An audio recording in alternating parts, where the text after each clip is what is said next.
데이터 센터가 재생에너지를 쓰는 것이 세계적 표준이다. 이재명이 며칠 전 토론회에서 했던 말입니다. AI 투자, 탈원전, 재생에너지 등에 대해서 이야기를 하다가 나왔는데 전혀 사실이 아닙니다. 이게 사실이 아니라는 것을, 이것이 절대로 불가능한 일이라는 것을 모른 채로 토론에서 저렇게 떠들었다면 무능한 거고요. 검색만 해도 알 수 있는 것을 알아보지도 않고 국민 앞에서 떠들어댄 무능함이고, 만약 사실이 아니라는 것을 알고도 저렇게 말을 했다면 그것은 국민 앞에서 사기를 친 거겠죠. 저는 정치인이 거짓말을 하는 것이 싫습니다. 누구는 그게 좋겠습니까마는 한국인들 상당수는 정치인의 거짓말에 너무나 너그러운 것 같아요. 자기 편이라면 거짓말을 좀 해도 된다고 그냥 생각해버리는 경우가 참 많아 보이는데 저는 용납이 안 됩니다. 그것이 정치적인 의견의 차이가 아니라 금융, 통계, 과학적 사실에 대한 명백한 거짓이라면 그것은 진영을 막론하고 받아들일 수 없는 겁니다.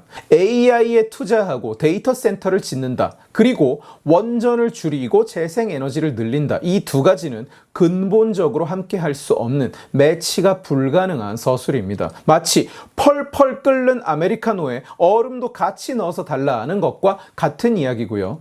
탄소 제로와 탈원전을 같이 하겠다는 말처럼 공허한 거짓말입니다. 그리고 그 불가능한 거짓말을 하려니까 뒤에 거짓말이 자꾸 추가로 붙습니다. 세계 표준이라는 둥, ESS로 가동하면 된다는 둥.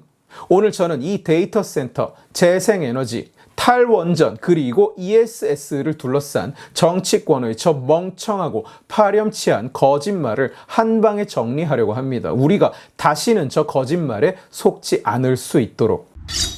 한국 정치권에서는 데이터 센터를 무슨 좀 큼직한 컴퓨터실 같은 개념으로 인식하고 있는 것처럼 보이는 경우가 많은데요.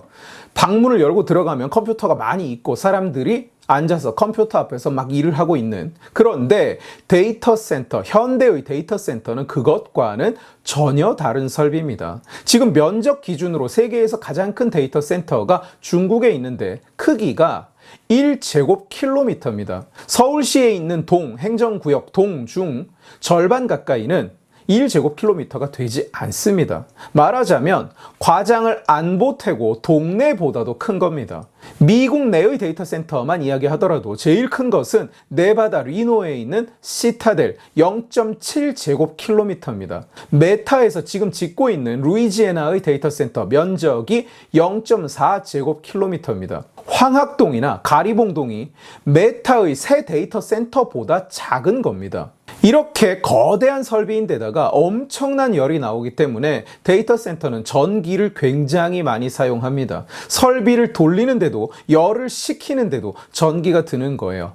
얼마 전에 챗GPT 지브리프사가 유행했던 적이 있는데 지브리프사 한 장을 만드는데 오픈 AI 서버에서는 평균 7.4ml의 냉각수가 사용된다는 계산이 있습니다. 지브리 스타일 프사 10장을 만들면 서버가 물 한 모금을 마신다는 거예요.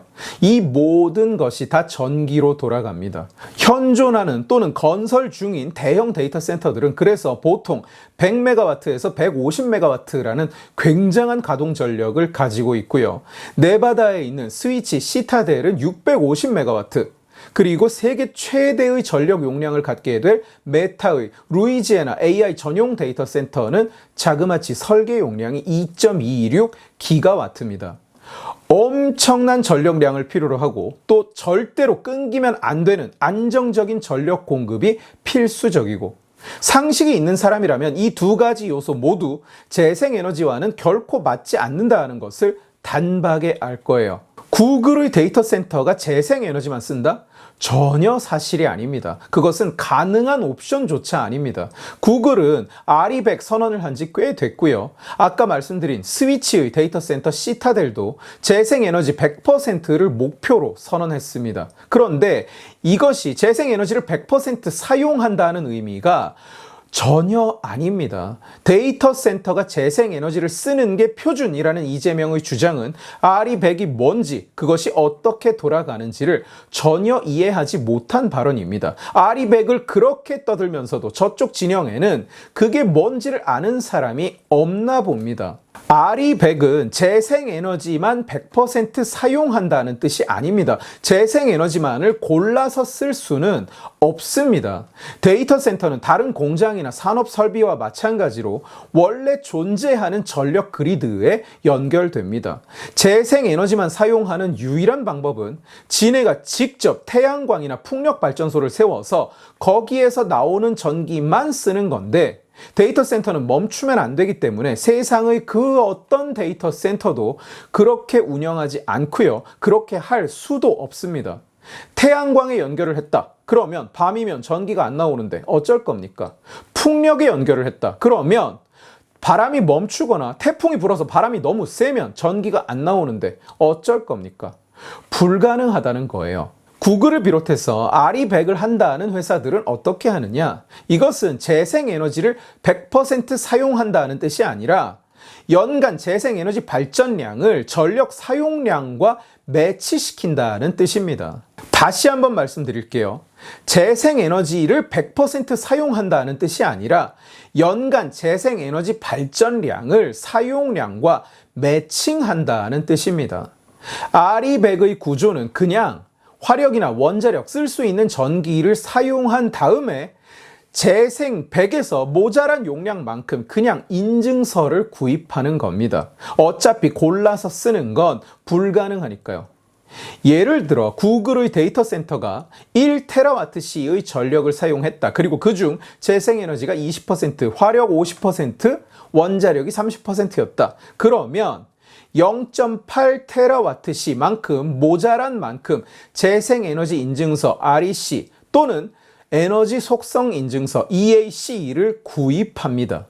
그리고 이 인증서를 재사용하거나 재판매하지 않고 폐기해버리면 그러면 1TWh를 전부 재생에너지를 사용한 것으로 친다는 겁니다. 쳐주겠다는 겁니다. 그게 RE100의 구조입니다. 재생에너지를 100% 사용한 게 아니라 100% 매칭을 한다는 겁니다. 이것은 제가 주장하는 음모론 같은 것이 아니라 민간 기업인 RE100 측에서 그리고 구글 측에서도 공식적으로 밝히고 있는 겁니다. 구글이 이런 방식으로 우리는 RE100을 달성했다고 주장하고 있는 겁니다. 데이터 센터는 더군다나 그 특성상 재생에너지로 돌리는 게 불가능합니다. 현재 인류의 기술과 지구라는 환경적 제약 조건에서는 불가능한 겁니다. 예를 들어서 구글의 아이오와 데이터 센터는 풍력 발전소 가까이 있어요. 그래서 전기의 40% 정도가 풍력에서 오고 나머지 60%를 화력으로 충당합니다. 그래서 그 나머지 60%만큼을 REC를 사서 RE100을 채웁니다. 구글의 핀란드 데이터 센터는 지역 전력회사의 자체 화력 발전과 스웨덴에서 수입한 수력 발전을 섞어서 씁니다. 역시 모자란 양만큼 REC를 구입해서 연간 사용량을 매치시킵니다. 말하자면 사실상 눈 가리고 아웅인 거고 좋게 말하면 돈을 써서 착한 척을 하는 겁니다. 그래서 데이터 센터가 재생에너지를 쓰는 게 세계 표준이라는 둥, AI 전용 데이터 센터를 세우겠다면서 원전을 최소화하고 풍력으로 돌리겠다는 둥 하는 얘기는 RE100이 뭔지도 모르고 데이터 센터라는 것이 어떻게 돌아가는지도 모르고 함부로 떠드는 소리라는 겁니다. 아마존에서 버지니아에 새로 데이터 센터를 짓고 있는데 가스 발전소 1기가 기본 설계에 포함되어 있습니다. 아까 말씀드린 세계 최대 전력 용량을 자랑하게 될 메타의 AI 전용 데이터 센터는 가스 발전소가 3기 함께 지어집니다. 아마존이나 메타가 악의 기업이라서 환경을 해치기 위해서 화력발전소를 같이 짓습니까? 이재명이 아는 걸 메타는 몰라서 데이터 센터에 화력발전소를 3개나 박아서 짓는 건가요? 아니라는 겁니다. 데이터 센터는 안정적이고 풍부한 전력이 생명이고 화석 연료와 원전 없이는 불가능하다는 겁니다. 세계 최고의 테크 기업들이 재생에너지는커녕 기존 전력 그리드도 모자라다고 자체 화력발전소를 짓고 있는 거예요. 이재명은 그 와중에 재생에너지로 데이터를 돌리겠다고 그게 세계 표준이라고 우기고 있는 거고요. 재생에너지의 가장 큰 제약, 비가 오면 멈추고 바람이 멎으면 멈추고 해가 지면 멈추고 태풍이 불면 멈추고 해가 지면 데이터 센터도 같이 멈출 게 아닌 다음에야 재생에너지로 데이터 센터를 돌린다는 생각은 못하는 겁니다. 그런데 그걸 지적하자 해남에 데이터 센터를 지어서 풍력 발전으로 돌리겠다는 이재명은 ESS를 쓰면 된다고 답을 합니다. 그러면서 불가능하다는 건 잘못된 생각이라고 말했어요. 정말 그럴까요? ESS라는 것은 에너지 저장 시스템 또는 에너지 저장 장치를 말합니다. 방식은 어떻든 거대한 충전 배터리, 거대한 보조 배터리를 말하는 거라 보면 됩니다. 그러나 ESS로 재생에너지의 불안정성을 보완해서 데이터 센터를 돌리겠다는 아이디어는 역시 ESS가 뭔지를, ESS의 현실을 전혀 모르고 하는 말입니다. 현재 여러 나라, 여러 기업에서 여러 방식으로 ESS를 연구 중이에요. 대표적으로 리튬이온 배터리부터 전해질을 순환시켜서 충전 방전을 하는 플로우 배터리, 남는 전력을 이용해서 지하 깊숙한 곳에 공기를 압축해놨다가 그걸로 터빈을 돌려서 전기를 생산하는 압축 공기 저장 설비, 수소로 변환해서 저장을 했다가 나중에 수소를 태워서 전력을 만든다는 수소 에너지 스토리지, 남는 전력으로 물을 끌어올렸다가 낙차를 이용해서 발전하는 양수수력, 심지어 무거운 물체를 위로 들어올렸다가 중력으로 발전을 하는 방식까지 여러 가지 방식이 현재 연구 중입니다. 그런데 문제는 뭐냐? 저장 기간이 길지 않아요. 그리고 돈이 너무 많이 듭니다. 바람이 없는 계절에는 여러 날 연속으로 발전기를 못 돌릴 테고요. 한국은 또 원래 풍력 발전을 하기엔 바람이 부족하다는 건 그냥 과학적인 팩트입니다. 그리고 태풍이 불어도 풍력은 며칠씩 발전을 못 합니다. 그걸 ESS에 전기를 저장해 놨다가 며칠씩 쓴다는 얘기인데 어림도 없는 얘기입니다. 리튬이온 ESS는 고작 1에서 4시간 쓰는 게 일반적입니다. 8시간이 넘어가면 경제성이 크게 떨어지고요. 게다가 저장 기간을 늘리려면 셀이 계속 늘어나야 되므로 비용이 선형으로 증가합니다. 이론적으로는 수일간 저장할 수도 있지만 현실에서는 비용과 또 면적 때문에 불가능한 겁니다. 플로우 배터리도 같은 이슈가 존재합니다. 이론적으로 수십 시간까지는 저장이 가능하다고 합니다만 탱크가 계속 늘어나야 돼서 주로 4에서 8시간 정도 단기 저장용으로 연구가 되고 있는 중이에요. 압축 공기 저장 방식은 역시 이론적으로는 공기만 새지 않는다면 수일분도 저장할 수 있다고 합니다만 충전, 방전 효율이 낮고요. 지형의 제약이 큽니다. 아무데나 못 만듭니다. 미국에서 지금 가동 중인 압축 공기 저장 설비가 있는데 기껏해야 하루 정도 돌릴 수 있는 게 현실입니다. 수소 에너지는 이론적으로는 수개월 이상 저장됩니다만 문제는 전기 에너지를 화학 에너지로 변환시키는 그 효율이 너무 낮아서 수시로 충방전을 반복하는 용도로는 부적합합니다. 그래서 비상 장기 비축용으로 검토되고 있습니다. 마이크로소프트에서 추산한 바로는 데이터 센터, 대형 데이터 센터를 48시간 가동하는데 필요한 수소가 1000톤 정도 된다고 합니다. 그냥 바람이 멎으면 수소를 태우면서 버티고 바람이 불면 수소를 쌓고 이런 식이 불가능하다는 겁니다. 양수수력도 마찬가지예요. 저수 공간이 계속 확장돼야 되므로 현재는 15시간 정도가 현실적인 맥시멈이라고 합니다. 중력을 이용한 저장 방식은 현재로서는 킬로와트 시당 발전 단가가 $640가 넘습니다. 메가와트가 킬로와트의 1000배고요. 데이터 센터 설비 용량이 100메가와트가 넘습니다. 계산이 나오나요? 안 나오죠. 실험적인 수준일 뿐이라는 얘기예요. 자, 복잡한 이야기를 설명드렸습니다만 간단하게 정리하자면 ESS로 데이터 센터를 돌리는 것은 불가능하다는 겁니다.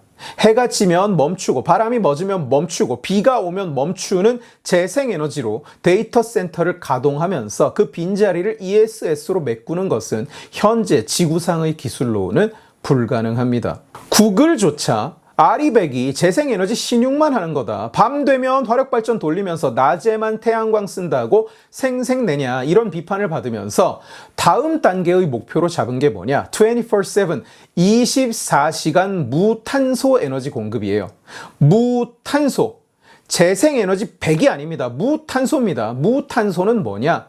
원자력 발전을 포함하는 개념입니다. 청정에너지라는 개념 자체가 원전이 없이는 안 된다는 얘기입니다. 아리백의 선두주자 구글조차 재생에너지로 에너지 그리드를 대체하는 것은 불가능하다는 것이 결론인 겁니다. 그런데 문재인에 이어서 이재명이 나타나서는 AI에 100조를 투자하겠다면서 한다는 얘기가 재생에너지로 데이터 센터를 돌린다는 겁니다. 아리백이 뭔지도 모르고 데이터 센터가 뭔지도 모르는 놈들끼리 모여 앉아서 공약을 짜고 있는 건지 지구상에 존재하지도 않는 기술을 가지고 국민을 우롱하고 앉은 겁니다. 그럴듯하게 들린다고 좋은 것이 아닙니다. 그럴듯하게 들린다고 옳은 것도 아닙니다. 탈원전이라는 희대의 개소리가 제 귀에는 그럴듯하게 들리지도 않습니다만 누군가 그게 그럴싸한 거라고 착각하고 계신다면 아닙니다. 그것은 현실과도 맞지 않고 진실과도 맞지 않습니다. 탈원전이라는 것은 극형에 처해야 할 죄악입니다. 재생에너지 보조금 좀 타먹겠다고 국가의 미래를 똥통에 쳐 넣었던 것이 바로 탈원전이었습니다. 그리고 그것이 또 벌어질 위기인 거예요. 이재명 씨는 민항기가 수직 이착륙, 이렇게 수직 이착륙을 하니까 공항이 없어도 된다고 말할 때부터 지금 재생에너지나 데이터 센터 얘기를 하는 것도 보면 뭔가 지구상에서는 불가능한 걸 자꾸 이야기하는 것 같아요. 그러니 그게 되는 우주로 떠나시는 것은 어떨까요? 24시간 태양이 빛나고 바람이 한순간도 그치지 않고 기술 수준이 지구보다 한 200년은 앞서 있는 호텔을 예약했다 취소하면 존재하지도 않는 돈이 한 바퀴 돌면서 경제의 활기가 도는 그런 우주로 가서 황제가 돼서 살면 그러면 서로 좋을 것 같은데 말이죠. 그 우주에서 억강부약 대동세상 하면서 살면 되지 않을까요? 우리 정상인들은 이 덜 발전된 우주에서 그냥 각자 열심히 노력하면서 남의 돈 빼앗아 먹을 생각하지 않고 정직하게 일해서 먹고 살고 불지도 않는 바람 쳐다보면서 사는 게 아니라 원전 넉넉히 돌리면서 그렇게 살 테니까요. 오늘 지식의 칼은 여기까지입니다. 재미있게 보셨으면 지식의 칼 채널을 구독해 주시고 이 영상을 주변에 공유해 주세요. 여러분들이 공유해 주시면 설득은 제가 하겠습니다. 고맙습니다.